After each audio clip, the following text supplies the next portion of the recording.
சுழா புழா புழா சுழாங்கி. முன்னொரு காலத்தில் ஒரு தவளை ஒன்று குளத்தில் வசிச்சிட்டு இருந்தது. அந்த குளத்துக்கு குளிக்கலான்னு வந்த ஒரு பொண்ணு அவுத்து போட்டு உள்ளே இறங்கிட்டான். அவ ஆசுவாசமாக குளிச்சிட்டு இருந்தப்ப குளத்துக்குள்ளேயே இன்னொரு குளம் இருக்குன்னு அவ பள்ளத்துக்குள்ள அந்த தவளை போயிடுது. ரொம்ப குட்டி தவளைங்கிறனால அவளோட குவளைக்குள்ள அந்த தவளை போயிடுறது. அப்புறம் அதோட அம்மா தவளை என்ன பண்ணுச்சுன்னா, ஐயோ என் குட்டி தவளைய காணோம் அப்படின்னு ஒன்று ஒப்பாரி வச்சிட்டு இருந்தது. ரொம்ப நாள் கழிச்சு திரும்ப அந்த பொண்ணு குளிக்க வந்தா. அவ மூடேறி ஏதோ பண்ணதில்லை, அது விரிஞ்சு அந்த தவளை வெளியே வந்துடுச்சு.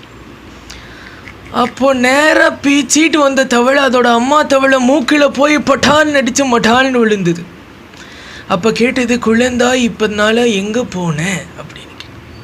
அதுக்கு அந்த சின்ன தவளை சொல்லிச்சு, அம்மா இந்த குளத்தை விட சூப்பரான குளத்துக்குள்ளே நான் போனேன்.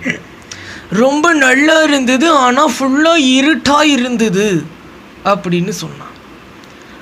அந்த குளத்துக்குள்ளே திடீர்னு ஒரு நாள் ஒரு பாம்பு வந்துடுச்சு.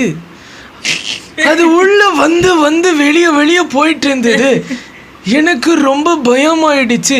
நான் ஓரமாக போய் உட்காந்துட்டு அப்புறம் அந்த குளம் அப்படின்னு சத்தம் கொடுக்க ஆரம்பிச்சுது. குளம் நடுங்கி எர்த்துக்குவேக்கு வர மாதிரி ஆயிடுச்சு. கொஞ்ச நேரம் கழிச்சு உள்ளே வந்து வெளியே போயிட்டு இருந்த பாம்பு விஷத்தை என் மூஞ்சிலேயே கக்கிடுச்சு.